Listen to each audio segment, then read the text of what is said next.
que vous m'entendez ou pas? Je pense qu'il y a des gens qui sont au courant que je vais faire un live et il y en a qui sont pas au courant. Si vous arrivez juste à me dire si vous m'entendez parler ou pas. Parce que j'ai mis un micro mais je suis pas sûr qu'il marche. Est-ce que le micro marche? Salut Stéphanie. Est-ce que quelqu'un peut me confirmer si le micro fonctionne bien? Oui, ça marche. Ok, super, merci beaucoup. Bon, alors, bonsoir. Bonsoir tout le monde. Je vais juste attendre 2 minutes. Donc pour ceux qui sont pas au courant, il y a trop de musique. Là, ça va mieux? Même moi, je l'entends presque pas. Ok. Oui, donc pour ceux qui sont pas au courant, en fait, donc j'ai un groupe WhatsApp où les gens posent leurs questions. Et les gens posent leurs questions et en fait j'ai pas le temps d'y répondre parce qu'il y en a trop. Et donc je me suis dit je vais m'habituer à faire un live pour répondre à vos questions. Bonsoir Amel, bonsoir Véronique. Alors attends, I am Yoji. Et là le son ça va, la musique ou pas? Ok, je pense que c'est un yes. Bon allez, la musique est trop forte. Purée mais j'entends rien, c'est pas possible. Alors attends. Bon, je vais essayer, on verra bien.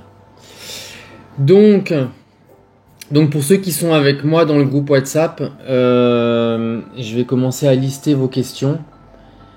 Et n'hésitez pas à en poser d'autres si vous en avez. C'est le premier live que je fais où vous me posez vos questions. Franchement, j'espère que ce que je vais vous raconter, ça va pas être n'importe quoi parce que je suis pas habitué en fait. Alors, je vais aller là où il y a les premières questions. Bonsoir tout le monde. Bonsoir Sandrine. Bonsoir Guigui. Ok, le son c'est bon. On entend à peine. Et là maintenant, Fabi. Bon, je vais mettre mon micro ici alors. J'espère que vous m'entendez mieux.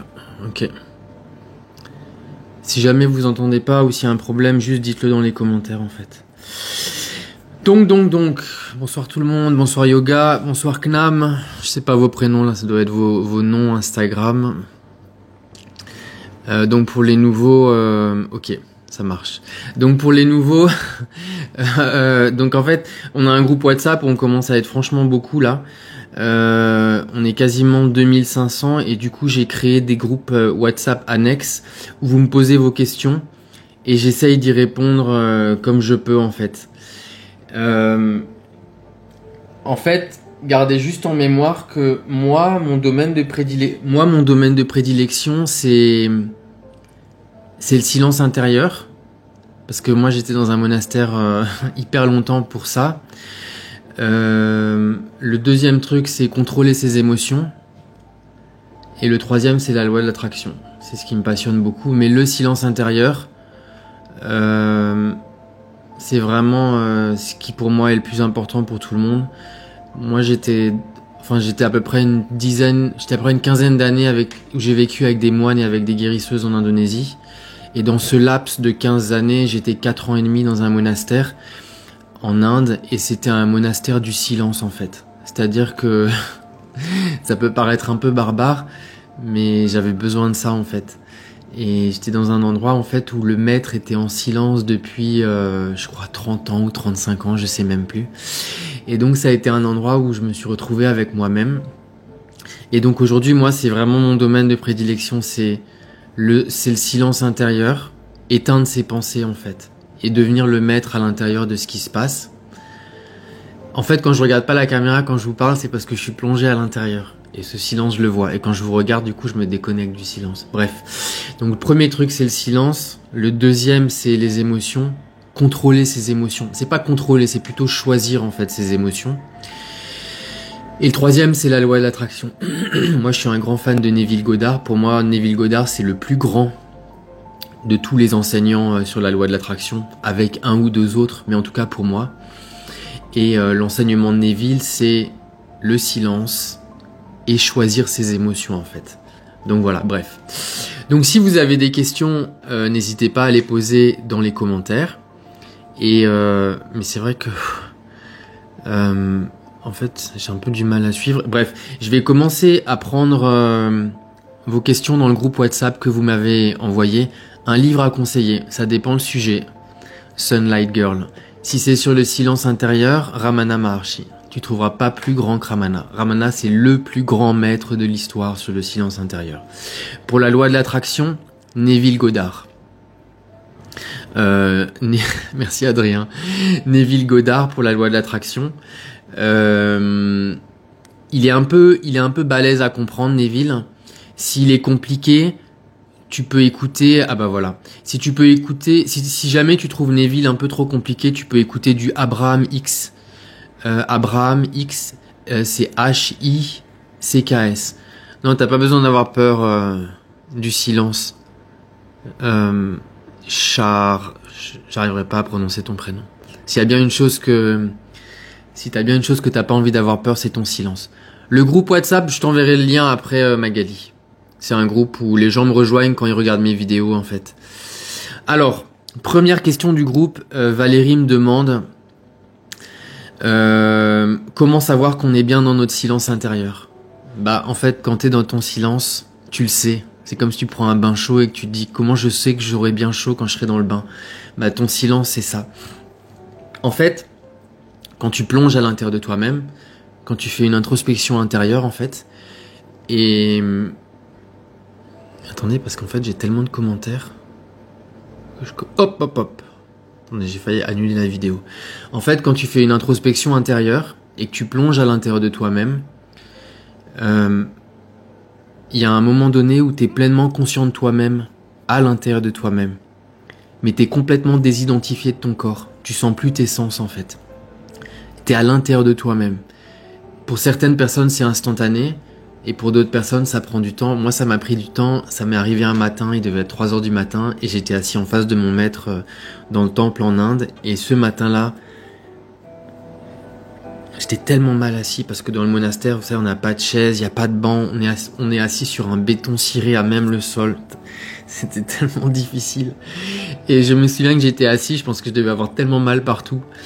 Et je sais pas, je devais être assis depuis 1h, 2h ou 3h, je sais même plus. Et à un moment donné, ça a fait bing, en fait. Et le truc le plus dingue, c'est que j'en ai pris conscience de ce silence-là, mais je me suis surtout rendu compte qu'il était tout le temps là, avant, en fait, le silence. Il a toujours été là avant. J'en avais juste pas conscience, en fait. Si tu veux trouver ton silence, les moments clés, et ça, tous les maîtres nous le disent, c'est le matin quand tu te réveilles. Le matin quand tu te réveilles, directement quand tu prends conscience que t'es réveillé, tout de suite dans ton lit ou au bord de ton lit, tu fermes tes yeux et essaye juste de prendre conscience que t'es réveillé et reste alerte. Tu restes juste alerte. Peu importe ce que tu as conscience. Que tu aies conscience de ton corps ou de ta respiration, toutes les choses dont tu as conscience, tu en as conscience à l'intérieur de toi-même. Donc le plus tu vas être alerte dans ta concentration, le plus tu vas tomber à un moment donné en dessous dans ton silence. Mais c'est juste le matin, en fait.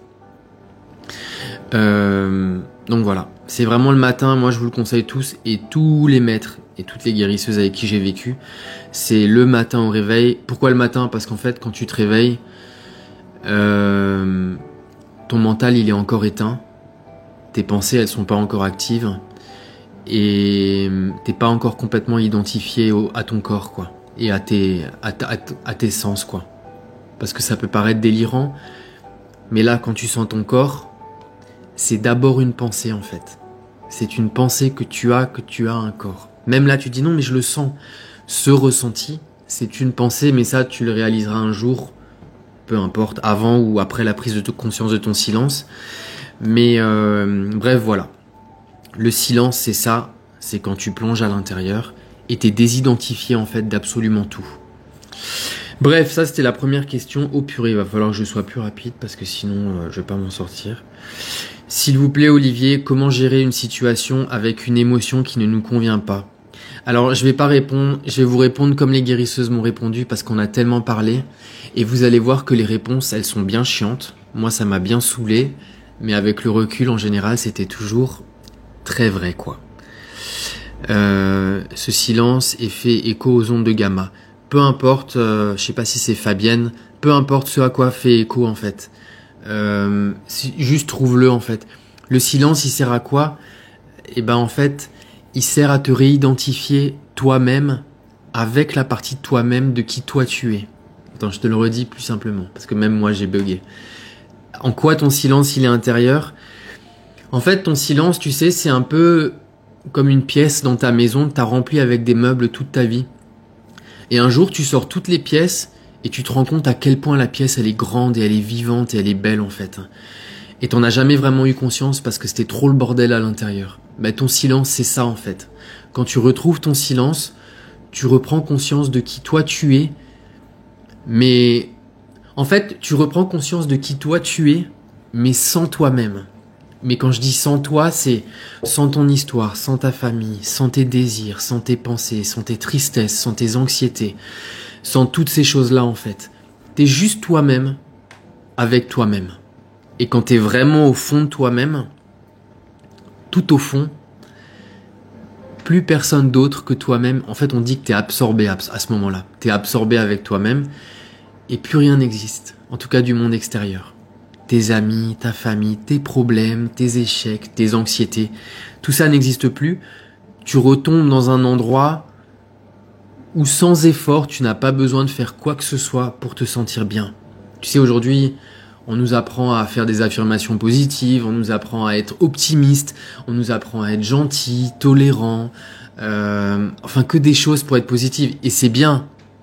Mais si tu trouves ton silence, et que ton silence, donc ton silence c'est cette partie de toi-même où tu n'as plus aucune pensée, où tu réfléchis plus, si tu arrives à retrouver ce silence-là, tu verras que le bien-être que tu vas ressentir, c'est le résultat d'absolument toutes les pratiques que tu peux faire. Tu sais, tu vas faire un yoga du rire, à la fin de la séance du yoga du rire, tu auras ce sentiment extatique à l'intérieur de toi-même où tu auras envie de rigoler naturellement. Et ben quand tu trouves ton silence, c'est un condensé d'absolument tout, sauf que t'as pas besoin de faire d'efforts pour ça. En fait, ton silence, c'est qui toi tu es, le bien-être que tu ressens dans ton silence, c'est juste ton parfum à toi en fait. C'est tout, voilà. Alors attends, parce que du coup ça défile pas. Donc j'espère que j'ai répondu à ta question, champion. Mais essaye le matin. Comment as-tu communiqué avec ce moine en silence? Qu'a-t-il apporté? En fait, alors là je réponds à Elisa, quand tu t'associes avec quelqu'un qui a complètement éteint son mental, donc c'est quelqu'un qu'on appelle et qu'on dit c'est quelqu'un qui est éveillé en fait spirituellement, il est complètement réalisé. C'est une personne en fait qui s'est réidentifiée avec son essence intérieure, c'est-à-dire qu'elle est complètement désidentifiée de son mental et de ses pensées. Et le mental est redevenu un outil en fait. C'est-à-dire, tu vois, le soir tu te couches, tu fermes tes yeux. En fait, quand tu es réalisé, ton mental, tes pensées, elles reviennent au stade d'outils. C'est-à-dire qu'elles ne sont que utiles quand toi tu le choisis. Mais il n'y a plus aucune compulsivité en fait à réfléchir tout seul. Voilà. Et donc le maître avec qui je suis resté, en fait, quand tu restes dans la présence de quelqu'un qui est réalisé, ton silence à toi, il est beaucoup plus facile à capter en fait, parce que on dit qu'un maître réalisé, il va dégager en fait des obstacles à l'intérieur, et c'est vrai que s'il est suffisamment puissant, dans leur présence, quand t'es assis dans leur proximité physique, ta tête elle est complètement éteinte. T'es présent, mais tes pensées en fait elles rentrent pas à l'intérieur de toi-même.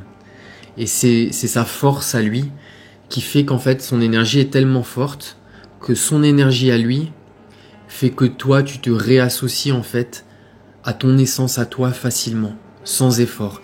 Et du coup les pensées compulsives ne rentrent plus en fait dans cet espace. Bref, j'espère que ça répond à ta question. Ah oui, tu dis mon âme, oublie des termes comme ça en fait, parce que mon âme, mon esprit, c'est des mots en fait qui au final veulent rien dire. Trouve juste ton silence et ça répondra à tout en fait. Mais en même temps, si tu es enfermé... Alors attends, c'est toi qui m'as dit de baisser la musique avant. Si tu es enfermé dans un lieu dépareillé des décennies sans parler, communiquer avec personne, c'est certain qu'on se sent bien. Non, crois-moi que non. Les premiers mois, tu te sens bien. Parce que tu ressens un bien-être moi j'ai ressenti un bien-être que j'avais jamais ressenti. Mais dans ton silence, toute la merde qu'il y a à l'intérieur, tout ce que tu as vécu, toutes tes blessures, elles ressortent. Et là, je peux te dire que tu vis un calvaire. Mais quand je te dis un calvaire, c'est... T'as envie de te taper la tête contre les murs, mais jusqu'à ce qu'elle éclate, tellement tu te sens mal, en fait. La douleur, elle est... Moi, j'étais malade, j'étais malade en Inde. Je pense que je ferai des podcasts là-dessus. Parce que les hôpitaux où j'étais, enfin bref. Et j'étais malade à mourir et je comprenais pas pourquoi j'étais malade. Et le maître, enfin le sage qui était là, le moine, disait...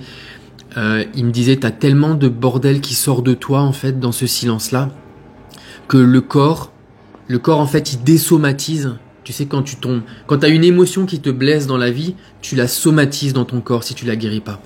Quand t'es dans ton silence, tu désomatises, en fait, toutes tes blessures. Mais le problème, c'est que quand tu les sors trop vite, tes blessures, ton corps n'arrive pas, en fait, à... Le processus est trop rapide. Et donc, des fois, tu tombes malade. Et moi, j'étais malade, mais laisse tomber, quoi. Et ça a duré... Je pense que j'ai été rapatrié 4 ou 5 fois en France, en fait. Et à chaque fois, je suis revenu, et voilà. Mais franchement, c'était dur. Mais c'était gérable parce que j'en avais envie. Mais c'était dur, et voilà. Mais l'avantage, c'est que le jour où je suis parti de là-bas... c'est plutôt le moine du monastère qui m'a balancé... il m'a balancé. Il m'a dit de partir. Enfin, je ferai un jour un podcast là-dessus aussi, mais en fait, c'est les guérisseuses qui sont venues me voir dans le monastère en Inde. Et les guérisseuses, donc les indonésiennes, ont dit maintenant, faut que tu partes. On veut plus que tu restes ici. On veut que tu ailles dans la vraie vie. Et moi, j'ai dit non, moi, j'ai envie de mourir ici. Je me vois bien rester ici jusqu'à la fin de ma vie, en fait. Et elles m'ont dit non, tu pars. Et elles sont arrivées et le moine de l'ashram, le moine du monastère, le maître, qui est le big boss là-bas en fait, j'ai eu 1 semaine pour dégager en fait et j'ai dû partir. Et je me suis rendu compte qu'une fois que j'étais dehors, en fait le silence, il te perd plus jamais après. Même quand tu parles avec les gens, quand tu les écoutes, quand t'es en train de courir, le silence te quitte plus. Et le plus dingue, c'est que parfois même quand tu t'endors en fait, tu continues de prendre conscience de ton silence, même quand ton corps est endormi. Mais ça, c'est vraiment... Ça, c'était vraiment dans les périodes où je méditais tout le temps la journée et où ta conscience devient tellement forte, en fait, que tu restes même conscient pendant que tu dors, quoi. Mais ça m'est pas arrivé souvent, mais ça m'est arrivé quelques fois. Et ça m'arrivait surtout, en fait, dans le monastère en Inde, quoi. Voilà, j'espère que j'ai répondu à ta question. Et tu es devenu un maître réalisé? Non. Moi, je suis une personne lambda. Je partage juste mon expérience, en fait. C'est tout ce que je fais aujourd'hui, quoi. Parce qu'en fait, c'est la seule chose que je sais faire. Donc, je partage ça, quoi. Merci pour ta réponse. Bon, je vais continuer. Moi, le silence m'angoisse, Catherine. Je vis sans personne. Donc, dans le silence. On a fait un groupe WhatsApp. Où on communique tous ensemble. Essaye de le rejoindre, Catherine. Non, tu verras que quand tu trouveras ton silence, toute la compagnie, tout le plaisir et le bonheur que tu peux ressentir dans la proximité des personnes que tu chéris le plus dans ta vie, ce bonheur-là que tu ressens, quand tu trouves ton silence intérieur, ce silence n'est pas comparable. Tellement ton silence, tellement le parfum de bonheur que tu ressens dans ton silence, il est grand en fait. C'est pas descriptible. Combien de maîtres j'ai entendu où on avait des conversations le soir, où les guérisseuses, on était seuls. Et c'était surtout les guérisseuses parce qu'elles communiquent plus. Je pense que c'est parce qu'elles avaient l'énergie féminine. Et elles disaient, c'est vrai que des fois on a juste envie de rester dans le silence et on n'a plus envie de revenir dans le monde. Tellement on se sent bien en fait. Mais bon, voilà, la vie continue quoi. Pourquoi c'est terrible, champion? Y a rien qui est terrible. Coucou Cynthia. Alors, est-ce que tout le bruit de ce monde, quand tu es revenu, ça t'a pas fait de mal? Non, ça m'a rien fait du tout, Elisa. En fait, le son, tu l'entends plus. En fait, le son, tu l'entends, mais tu l'écoutes plus. C'est-à-dire que t'as constamment conscience de ton silence, il te laisse plus tranquille, en fait. Ton silence intérieur, c'est comme les impôts, en fait. Il t'oublie jamais. Une fois que tu l'as trouvé, une seule fois, c'est comme les impôts. Sauf que le silence, c'est quelqu'un qui ne te veut que du bien. Je plaisante pour les impôts. Mais une fois que tu as trouvé ton silence après et que tu as réussi à en prendre conscience naturellement à l'intérieur, après, Même au milieu d'une discothèque, je me souviens que c'était tout au début, c'était quand je rentrais encore parfois à Bali du monastère. Des fois, je rentrais quand même parce que c'était quand même extrême pour moi le monastère en Inde. Et des fois, je sortais encore au début un peu. Et je me souviens que j'étais dans des boîtes, dans des discothèques. Ça remontait il y a plus de 10 ans. Et je me souviens qu'en fait, j'entendais la musique, mais le silence, il était partout autour de moi. Et c'est là où je me suis dit, ok, c'est en train de rentrer doucement, quoi. Mais c'est accessible à tout le monde, hein. Il faut juste se donner le temps, avec assiduité tous les jours, en fait, de le reconnaître à l'intérieur de soi-même. Donc voilà. Cocotte, on m'a fait du mal et je n'arrive pas à contrôler mes émotions et des blessures endurées. Va faire de la boxe, va faire un sport de combat, cocotte. Et va extérioriser tout ce qui est à l'intérieur. Expulse-le avant que ton corps ne le somatise sous la forme d'une maladie. Va faire un sport de combat et sors en fait tout ce qui est à l'intérieur. Coucou, est-il possible de définir, de savoir si on est dans le silence? Alors attends, mais Virginie, c'est pas déjà une Virginie à qui j'ai répondu à la même question avant? Ah non, c'était une Valérie. Quand tu seras dans ton silence, tu le sauras. Vraiment, tu le sauras. En fait, le silence, c'est quelque chose dont tu prends conscience. En fait, le silence, c'est la même chose. Tu vois, là, t'es en train de me regarder avec ton téléphone. En fait, ne regarde pas ton téléphone. Regarde l'espace. Tu vas voir, tu vas peut-être bugger pendant un instant. Regarde ton espace entre le téléphone et entre moi. Et cet espace, c'est le même que le silence à l'intérieur. Donc voilà. Comment on fait pour cultiver la pensée positive et alors gérer les émotions négatives? Alors les émotions négatives, tu peux pas les gérer, tu peux que les accepter et les observer. En fait, tu sais quand quelqu'un t'énerve dans la vie, en indonésien, il y a un dicton qui dit, en tout cas chez la guérisseuse chez qui j'habitais, c'est Trima Apa Adanya. Et à chaque fois que je m'énervais, elle me disait tout le temps ça. Elle me disait Tripa Apa Ama. Je sais plus comment elle le disait. Trima Apa Adanya. Je pense que c'est ça. Et ça veut dire accepte. Accepte. Accepte en fait. Mais c'est pas accepte juste dans le sens où quelqu'un te met une claque et tu l'acceptes. C'est en fait, tu rentres à l'intérieur de toi-même. Et là, quand je suis en train de te parler, repense à la dernière fois où il y a une personne qui t'a énervé dans ta vie. Pense à une personne qui t'a fait vivre quelque chose de dur. Fais-le là. Essaye de penser à cette personne quand je suis en train de te parler. Oh purée, attendez. J'ai une tarte au four et je l'ai oublié. Oh purée, attendez.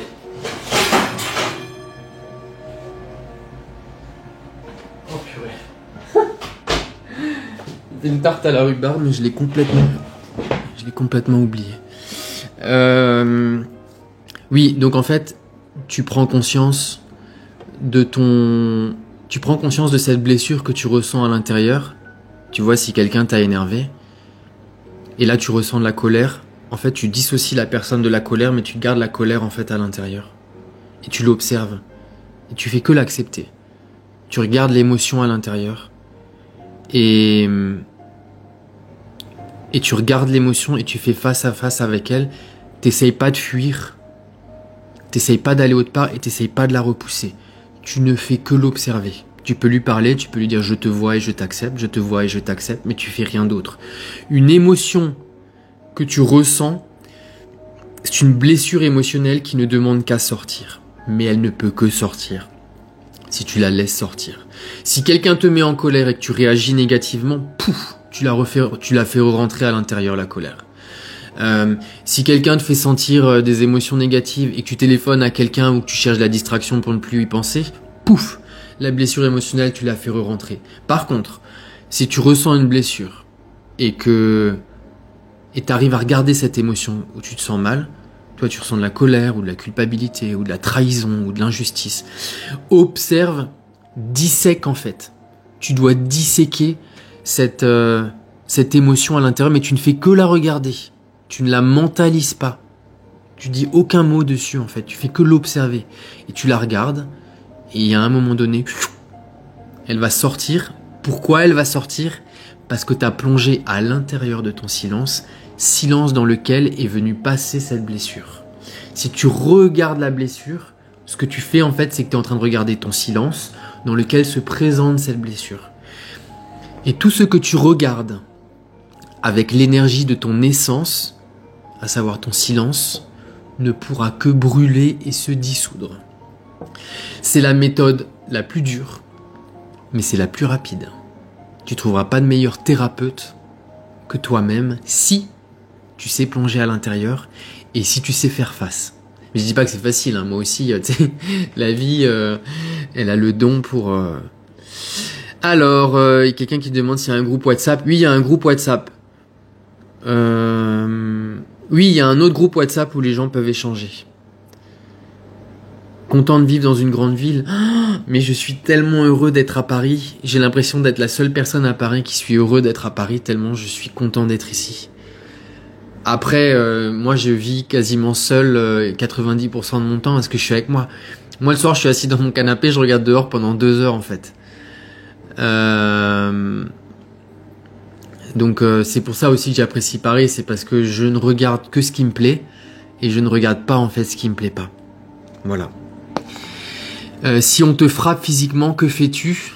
Bah pars en fait. Pars tout de suite. Ne reste jamais dans un environnement où ton corps est téléphone pour te faire entourer, pour que tu sois en sécurité, quoi. Je sais pas si t'es un homme ou une femme, mais aujourd'hui il existe plein de numéros où tu peux te faire aider, quoi.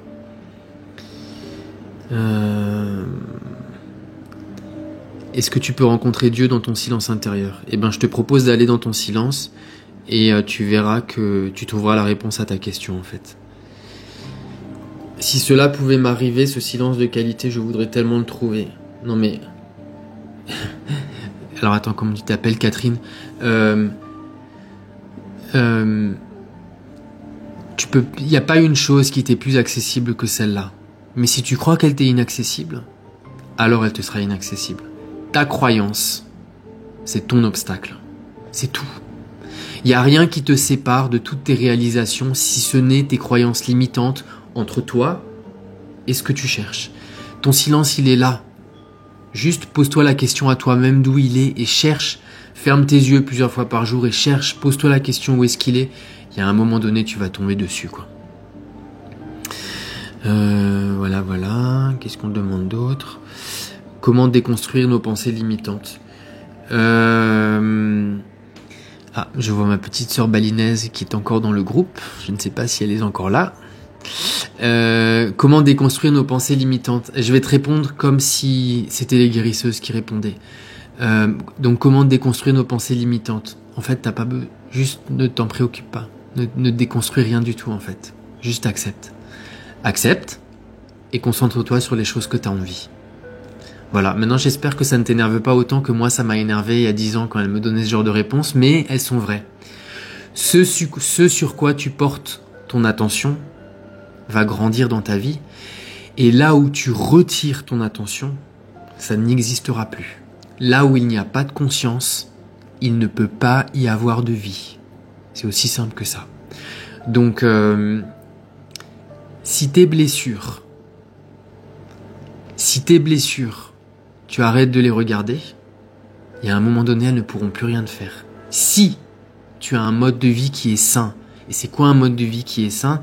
C'est un mode où tu entretiens des pensées et donc indirectement des émotions que tu choisis.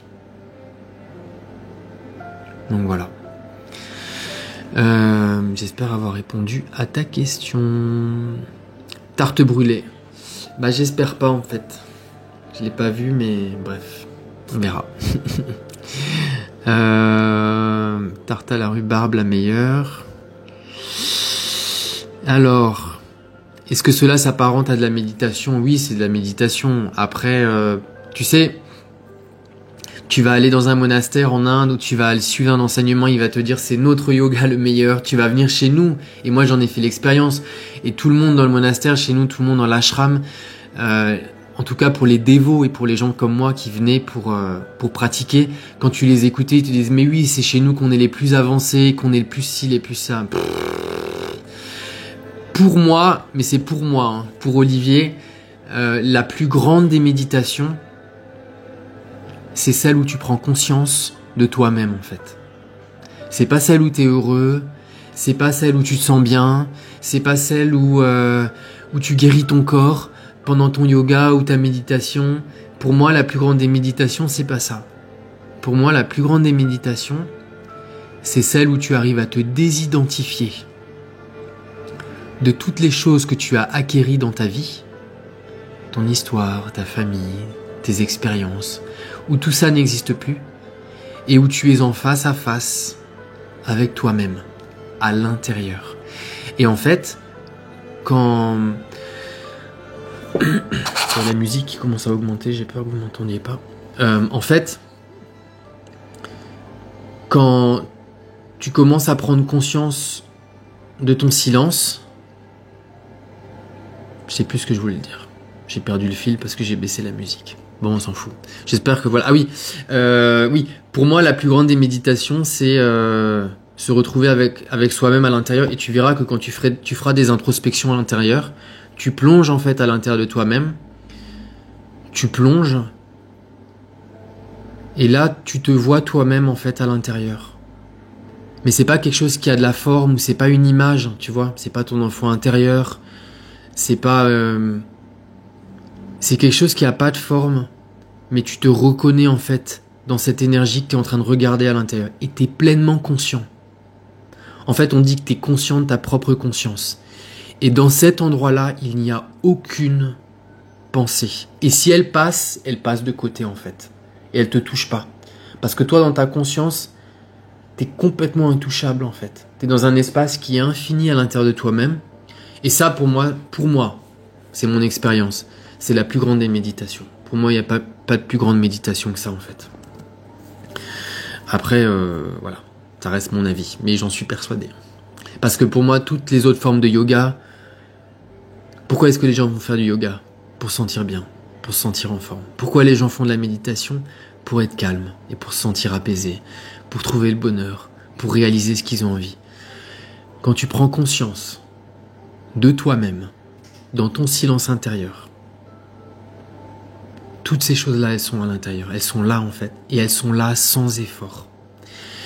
Et quand tu prendras conscience de cet endroit-là et que tu le rendras naturel, au début, tu verras que tu seras émotionnellement intouchable.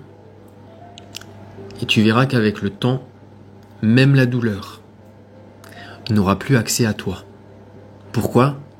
Parce que ton attention est tellement forte qu'elle n'est plus aspirée en fait par cette souffrance, par cette douleur en fait que ton corps peut générer. Moi, le maître où j'étais, enfin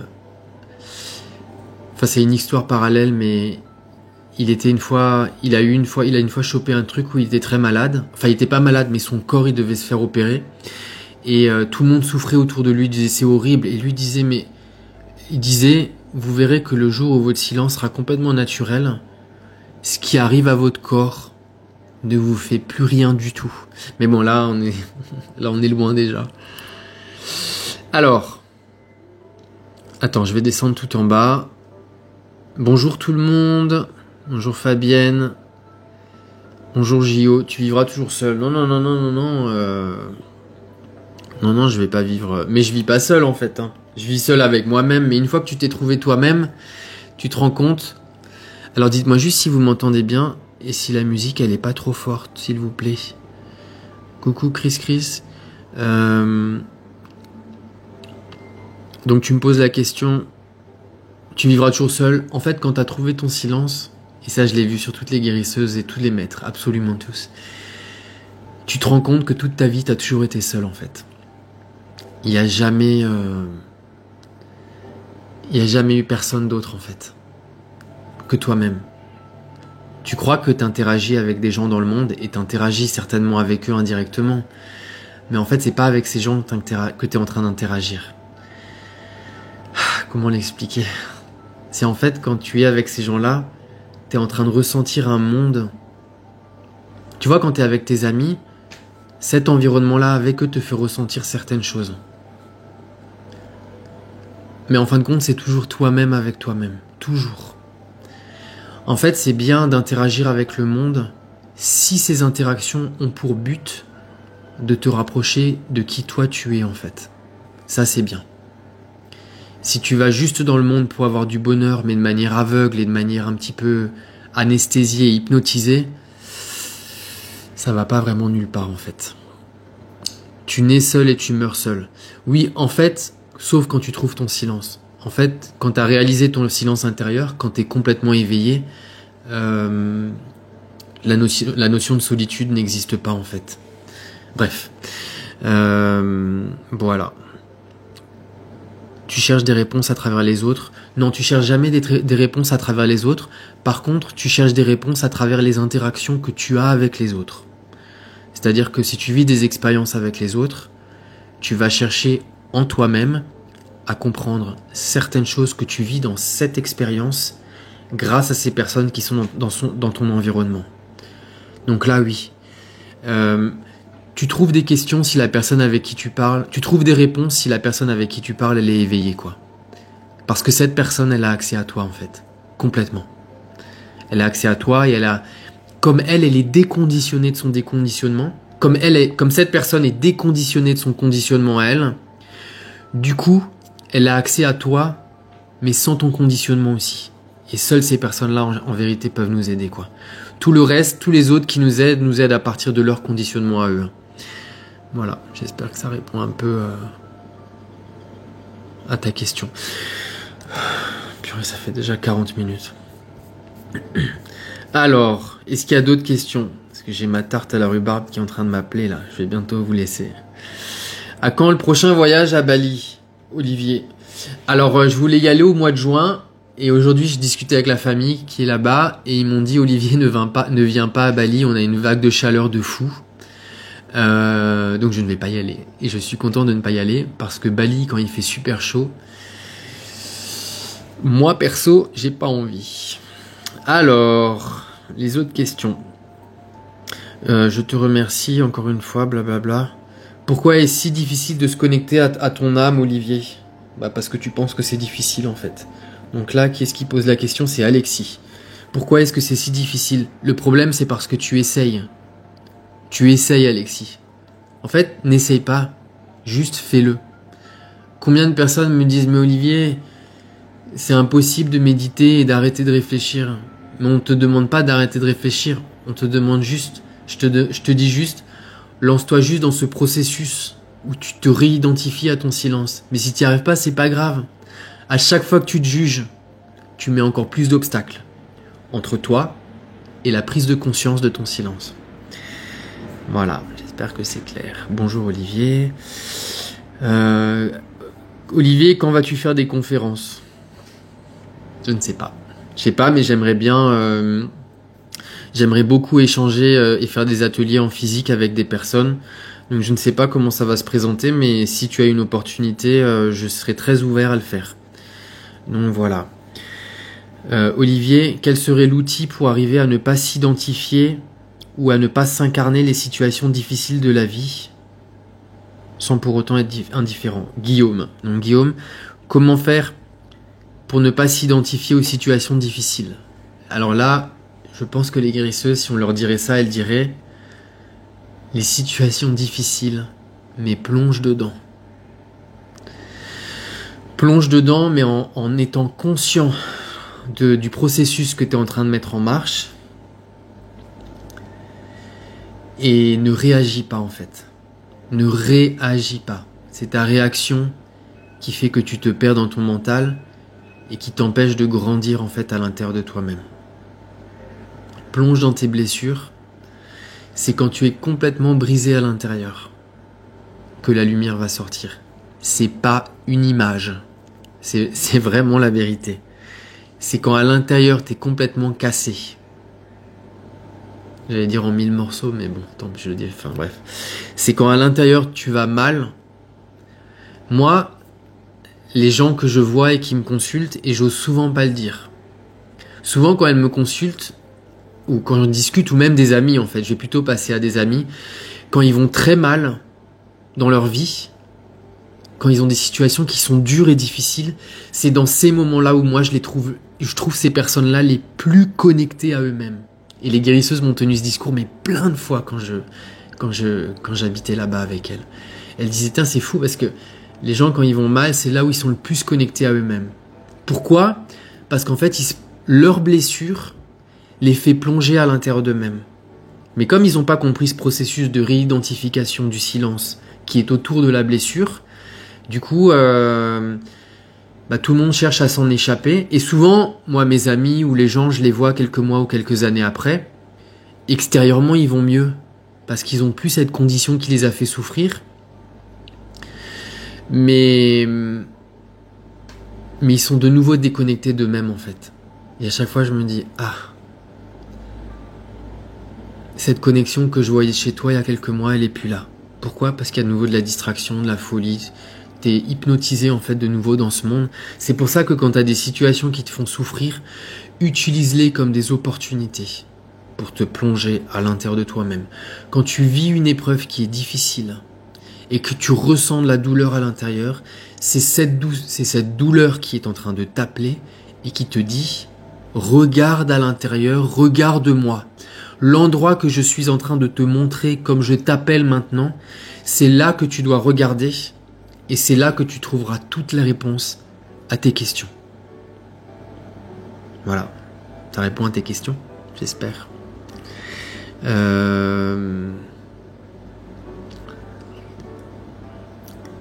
Alors, Alice, elle me demande, mais je répondrai après. J'ai vu que tu quittais Paris dans quelques jours. Ah, où est-ce que je vais dans quelques jours? Eh ben alors moi je quitte Paris le 31 mai. J'ai un peu mal au cœur de quitter Paris.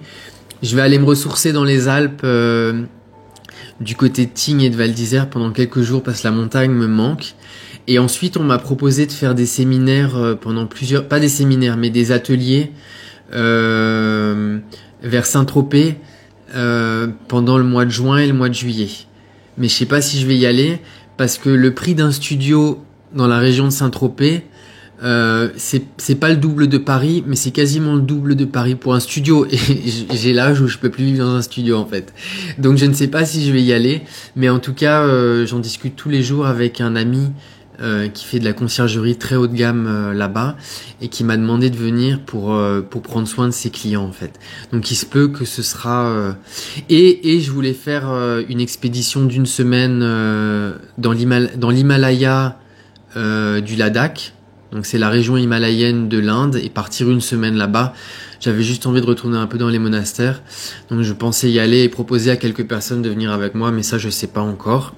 Et je vais retourner à Bali, c'est sûr, pour aller voir la famille, parce que même si j'ai plus envie d'aller à Bali, parce qu'il y a trop de monde, la famille me manque terriblement. Donc je pense y aller bientôt. Bonsoir Fatima. Viens en Suisse, je t'accueille. Ok. Ah oui, tu es à Genève, je crois. J'ai vu dans le... Ouais, il faut qu'il me loge. Ouais, on verra ça. Alors attends, encore une ou deux questions et je vous laisse parce que il est 8h45 et Bibi il se couche avec les grands-pères, donc on va pas trop tarder. Hein. Bonjour Olivier. Ah oui, alors dans le groupe, on a un groupe WhatsApp. Il y a un monsieur. Je sais pas s'il est là ce soir.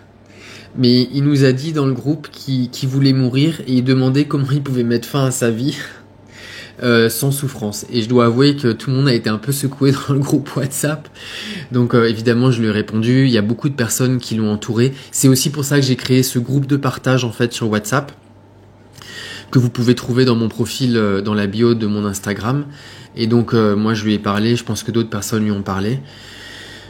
Et si vous êtes dans cette déprime ou dans ce mal, si vraiment il y en a parmi vous qui sont dans cette dépression qui est colossale où ils se demandent pourquoi ils sont en vie, envoyez-moi un message sur WhatsApp et on discutera un petit peu. Et moi je vais vous donner la réponse qu'un maître m'a donnée en Inde et elle va peut-être pas vous faire plaisir, mais elle va peut-être vous réveiller, en tout cas comme moi elle m'a réveillé. Moi la première fois que je suis parti en Inde, les 6 premiers mois, je sais pas si vous avez vu mes posts, mais je vous avais parlé d'une guérisseuse à qui j'ai rendu visite à Bali quand ma mère elle est morte et c'était la guérisseuse qui arrivait à parler avec ma mère en fait. Mais elle parlait avec elle parlait avec ma mère quoi. Et à l'époque, moi je voulais aller faire une école de commerce. Je voulais aller à Harvard à Boston et j'avais postulé et j'étais en train de faire mes valises pour partir là-bas. Et j'avais fait une halte par Bali pour aller voir la famille indonésienne et on est allé voir une guérisseuse. Cette guérisseuse qui parle avec les morts et qui du coup parlait avec ma mère. Et cette guérisseuse donc me dit Olivier, ta maman est en train de m'expliquer que tu pars à Boston pour faire une école de commerce. Et donc ça m'avait beaucoup chamboulé. Et je suis parti après faire cette école-là. Enfin, je suis rentré dans l'école pendant quelques mois. Et ça m'a pas du tout plu, en fait. Ça m'a pas du tout plu. Et je me suis dit, vas-y, on va en Inde. On va vivre l'opposé de ce monde-là ici. Et on verra bien ce que ça m'apporte. Et j'avais complètement perdu le fil, il faut que je l'avoue. Mais là, je pense que je l'ai retrouvé. Et je me suis retrouvé chez un maître. Et je lui ai dit, la vie n'a plus aucun goût pour moi. Et j'ai dit, franchement, si je trouve pas des réponses à mes questions, et le pire c'est que je ne savais même pas quelles questions poser, j'ai dit, si je ne trouve pas les réponses à mes questions, rapidement, j'ai plus envie de rester en fait. Et lui m'a répondu ça. Il m'a dit, si tu veux partir, et si tu veux quitter cette vie, c'est ton choix à toi. Et il dit, je le respecterai. Mais il dit, mais sache que, de l'endroit où tu vas partir dans cette vie, le Olivier que tu es maintenant, à cet état-là, si tu pars et que tu t'enlèves la vie, à ce moment-là, tu vas suspendre en fait ta maturité et ce moment de croissance où tu es à l'intérieur de toi-même. Et le jour où tu vas faire le choix de revenir ici, tu vas devoir revenir à cet endroit-là. Tu peux pas revenir à un autre moment que celui où tu étais. Et là, je me suis dit... Parce qu'en fait, pour moi, c'était un peu du chinois quand il me racontait ça. Je me suis dit, putain, le gars, il délire. Mais après avoir vécu avec 15 ans, j'ai vu qu'ils étaient encore plus cartésiens, les mecs, que les plus scientifiques des scientifiques. Et c'est au bout de quelques années que je me suis dit, ah ouais, en fait, il faut surtout pas s'enlever, il faut surtout pas s'enlever la vie, parce que tu fais que repousser à plus tard le travail qu'on doit faire maintenant, quoi. Et c'est après ça où moi j'ai dit ok, je vais me mettre dans un monastère, enfin dans un ashram, et je vais rester quelques années. Je vous le raconterai un jour, mais plus en détail. Mais en fait, moi, ce qui m'a poussé à rester dans un monastère, c'est j'ai fait une fois. Donc j'ai vécu les 6 premiers mois en fait, ce voyage-là en Inde, là dont je viens de vous parler à l'instant, et je suis reparti après. À cette époque-là, je suis allé m'installer un peu en Australie. J'avais envie de voir autre chose et je suis allé en Australie. Et on m'a proposé en fait un voyage en groupe pour partir en Inde et visiter que des maîtres vivants, des grands maîtres. Et j'étais dans un groupe. Peut-être qu'il y en a dans l'Instagram, dans le live là ce soir. Et on était un groupe dans un petit bus, que des Françaises et des Français. Il y avait quasiment personne qui parlait anglais. Personne. Du coup, on a visité une vingtaine de maîtres dans toute l'Inde. C'était en 2014, je crois. Et c'est moi qui devais traduire toutes les questions entre tous les Français du groupe et tous les maîtres où on allait. C'était des grands maîtres, mais hommes et femmes, quoi. Tous réalisés, quoi. Enfin, je pense. Et à chaque fois que je discutais et que je posais les questions, à chaque fois, ça a duré 1 mois, les mecs, ils me parlaient à moi, en fait. La moitié du temps, ils répondaient pas aux questions et ils me parlaient à moi et ils me disaient le travail que je devais faire dans ma vie. Et ce voyage m'avait complètement chamboulé, je me souviens. Je suis rentré après, j'ai quitté l'Inde et je me suis dit, putain, mais qu'est-ce qui s'est passé? J'ai pris 1 mois et demi pour digérer. Et c'est après ce mois-là où je me suis dit, il faut que j'aille vivre avec eux pour voir comment une personne qui arrête de réfléchir au quotidien peut vivre en fait dans la vie. Et c'est là où j'ai compris que c'était la manière la plus saine de vivre en fait. C'était et ça je vous le dis tous à vous qui êtes en train de regarder, la manière la plus saine de vivre, c'est de faire en sorte que ton mental redevienne un outil en fait. Quand tu es en train de réfléchir, c'est toi qui dois choisir tes pensées. Tes pensées, elles devraient jamais tourner automatiquement. Nous, les êtres humains, on n'est pas conçus pour ça. On est conçus pour contrôler les outils qui sont à notre disposition. Quand tu regardes avec tes yeux et que tu n'en as plus besoin, tu les fermes. Tu n'as plus besoin de regarder. Eh ben, ton mental, c'est pareil. Quand on n'a plus besoin, eh ben, tu l'éteins. Et tes pensées, elles sont éteintes. Et cet outil qu'est le mental doit redevenir un outil. Absolument. Alors je sais qu'on peut se dire, mais dis donc, si c'est ça la vie, La vie est supposée être une expérience joyeuse, mais sur ce chemin-là en fait. Sur ce chemin où on redevient qui nous on est. Et on redevient qui nous on est quand le mental redevient un outil. N'oublie pas que le mental est un merveilleux serviteur.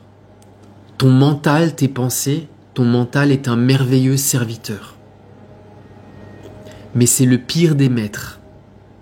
C'est le pire de tous les maîtres. Si aujourd'hui c'est tellement le bordel sur Terre, c'est parce qu'il y a une chose. C'est que tous ces mecs qui sont en train de régir nos pays, toutes nos institutions, à l'intérieur, là, c'est la guerre. Et ces gens-là n'ont absolument pas la maîtrise de tout ce qui passe là-dedans. Ils n'arrivent pas à éteindre leur tête. Et je parie que 95% du temps, ces gens-là n'arrivent même pas à dormir la nuit tellement ils réfléchissent en fait. C'est ça le comble. C'est que quelque chose qui est supposé être un outil, à savoir celui de réfléchir quand on en a besoin, nous contrôle. Toi, t'as des oiseaux, les animaux, ils arrivent à faire des migrations autour de la planète parce qu'en fait, ils sont connectés avec cette partie d'eux-mêmes qui est notre silence à nous, les êtres humains, qui vont les guider intuitivement là où ils ont envie d'aller. Mais nous, les êtres humains, ce pouvoir, on l'a aussi, ce pouvoir intuitif en fait. Mais pour ça, il faut se reconnecter avec cette partie à l'intérieur de nous-mêmes, qui est largement accessible. Je veux dire, quand tu vois un oiseau, quand il est dans le ciel en train de voler, il est pas en train de se dire, tiens, je vais à gauche ou à droite, quoi. Ou la baleine qui est en train de nager dans l'océan, elle se dit pas où est-ce que je vais, quoi. C'est juste intuitivement, en fait, le truc se fait. Mais nous, c'est pareil. Si on est reconnecté avec cette partie universelle à l'intérieur de nous-mêmes, qui est notre silence à l'intérieur. Voilà. Je rabâche tout le temps la même chose, en fait. Je vais arrêter, je vais commencer à avoir plus de salive, là. Bonjour Olivier, comment arrives-tu à garder une certaine constance dans cette conscience du moment présent ? C'est la pratique en fait. C'est l'assiduité, c'est ton assiduité, je pense que c'est Fabrice ou Fabien, c'est ton assiduité en fait à reconnaître ton silence intérieur qui fera qu'à un moment donné en fait c'est lui-même qui va se réidentifier à toi sans effort. Mais il faut faire un effort tous les jours pour te reconnecter avec cette partie de toi-même en fait. Olivier, je vais à Bali au mois de janvier et je souhaiterais rencontrer un guérisseur. Tadam. Eh ben écoute, tu m'enverras un message si tu y es à ce moment-là. Et peut-être qu'on ira ensemble, on verra. Bon, je vais vous laisser la famille parce que je suis très fatigué. Je pense que j'ai encore de la crème solaire d'aujourd'hui, je suis pas encore douché. Je peux parler avec mon mari décédé depuis 4 ans, je ne vis plus, la vie ne m'intéresse plus. Alors attends, qu'est-ce que je vais te conseiller ? Tu peux lire le livre de Natacha si tu as envie. Tu peux tu peux demander de la guidance avant de t'endormir, si tu as envie, pose juste des questions. Mais le meilleur moyen... Alors là, je sais qu'il y en a beaucoup qui vont pas aimer cette conversation parce que on est un peu lunaire là. Le meilleur moyen de communiquer avec les gens qui sont partis quand t'es triste, et là tiens-toi bien, ma réponse ne va pas te plaire, c'est de retrouver ton bonheur intérieur. Quand tu es heureux ou heureuse, tu es réaligné avec la partie originelle de toi-même qui te permet de communiquer intuitivement avec ceux qui ne sont plus incarnés. Voilà, je pense que mec, et là tu vas me dire, bah Olivier, comment je fais pour être heureuse ? Eh oui... Faites du yoga du rire. Ça marche très bien.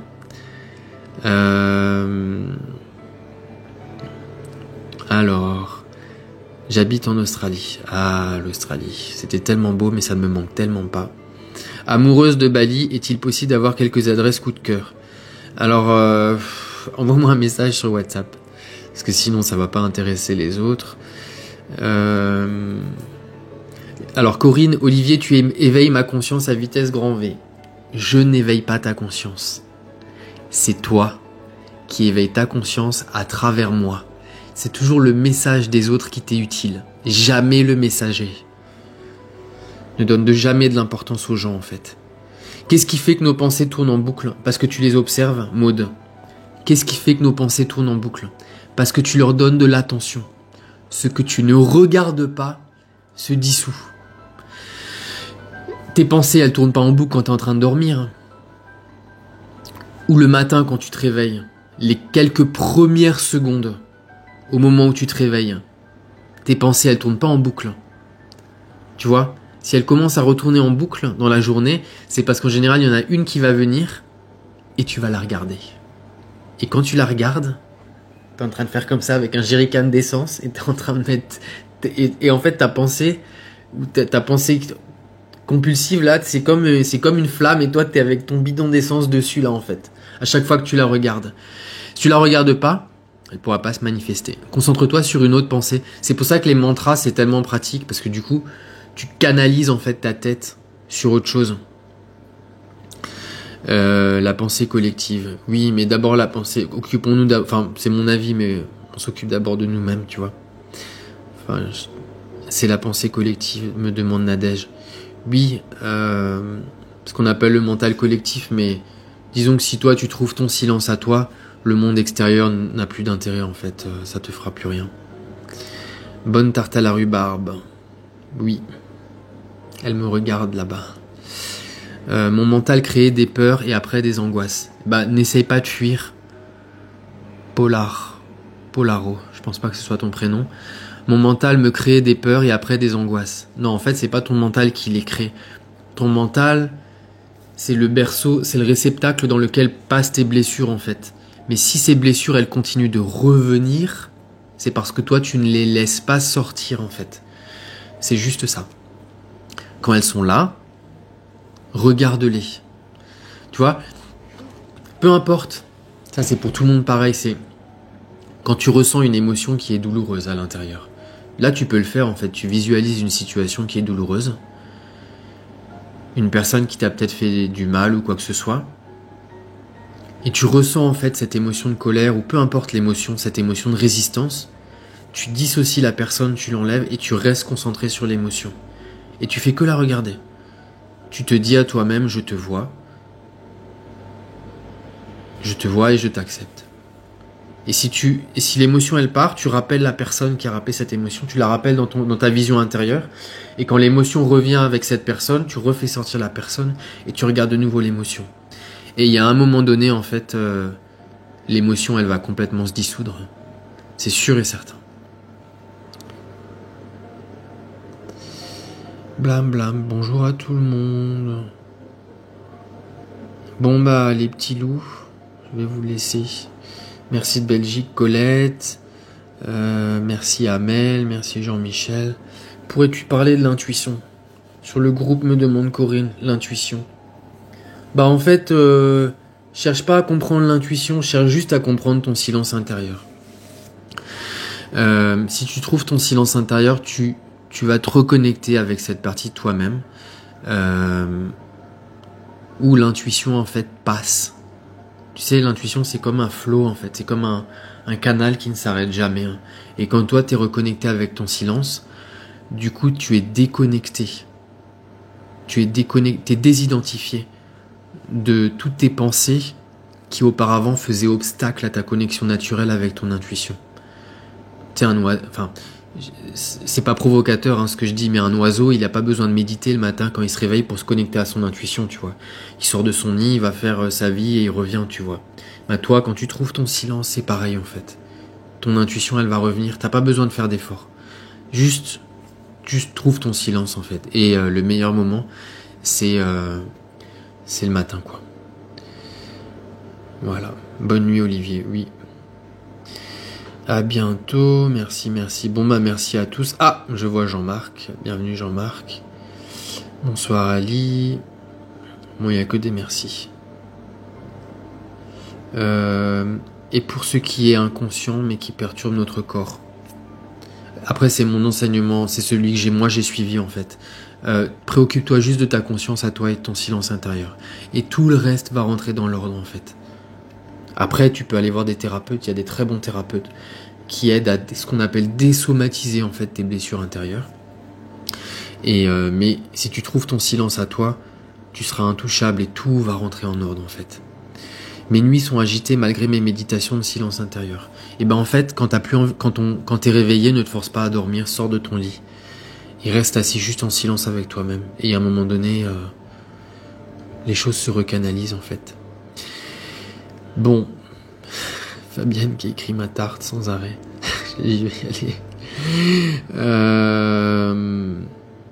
Voilà. Merci.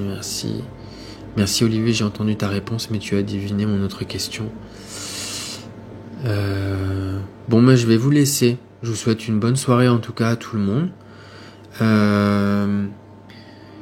Que depuis que j'applique au mieux ce que tu dis, j'aperçois que j'ai beaucoup plus envie d'être seul. Mais ça c'est qu'au début, tu verras. Mais c'est bien si tu as envie de te sentir seul. Donc je vais vous laisser. Si vous avez envie de rejoindre le groupe WhatsApp, vous pouvez le rejoindre, c'est gratuit. Je vends pas trop de trucs. Vous verrez que je vous assomme pas trop avec des trucs à vendre. Donc normalement ça devrait pas trop vous saouler. Surtout que je suis un très mauvais vendeur puisque pour l'instant j'arrive pas à gagner ma vie des réseaux sociaux et j'espère que ça va arriver un jour. Mais venez dans le groupe WhatsApp parce que je pense que si ça vous plaît, je pense que ça vous plaira. Et donc maintenant on a le groupe WhatsApp. Donc moi je vous partage des enseignements tous les jours ou tous les 2 jours. On a un groupe où vous pouvez poser toutes vos questions. Et du coup j'y réponds pendant le live. Mais je dois avouer que j'ai mal répondu aux questions aujourd'hui. Et on a un groupe d'échange. Et dans ce groupe d'échange, tout le monde peut raconter sa vie. Peut raconter tout ce que vous avez envie. Tant que c'est pas négatif. Vous pouvez raconter ce que vous avez envie. Si c'est négatif, je le supprime. Voilà. Donc regardez dans la bio du profil et vous trouverez tout ça. Je vous fais plein de bisous. Passez une bonne nuit. Un dernier conseil. Ce soir, quand vous vous couchez, quand vous irez là, toi qui es en train de me regarder derrière ton téléphone, ce soir, quand tu te couches, au moment où tu es allongé dans ton lit. Quand tu es allongé dans ton lit, essaye de visualiser une scène qui te procure du bonheur. En général, les scènes, c'est toujours les mêmes. Moi, je le vois pendant les ateliers qu'on fait le mercredi soir ou pendant les coachings. Imagine-toi dans une belle maison, la maison de tes rêves, à la montagne ou à la plage, avec une seule personne. Vous êtes peut-être assis sur la terrasse et vous êtes en train de regarder la mer. Et tu vois le bonheur sur le visage de cette personne, une personne que t'aimes. Vous parlez pas tous les deux. Vous êtes juste heureux d'être ensemble. Essaye de te coucher le soir avec une scène que tu es en train d'imaginer. Tu es en train de vivre cette scène de l'intérieur.